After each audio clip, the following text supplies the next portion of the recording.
कोई ऐसा इंस्ट्रूमेंट दे दिया जिसके साथ मर्डर किया, या फिर एक प्लान बना लिया। तो यानी कि कॉमन इंटेंशन को देखा जाता है। कॉमन इंटेंशन और सेक्शन 34 की सेम वही सज़ा होती है जो ऑफेंस कमिट हुआ होता है।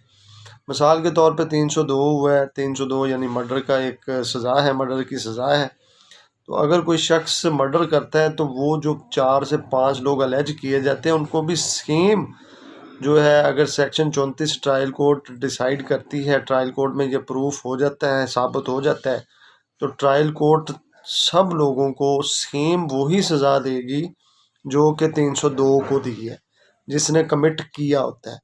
तो सेक्शन 34 का मकसद है कॉमन इंटेंशन, यानी कि 4 से 5 लोग जो हैं ऐसा फेल करते हैं जिसके पीछे उन तमाम की एक ही वो इंटेंशन हो, कॉमन इंटेंशन हो, तो वो जो है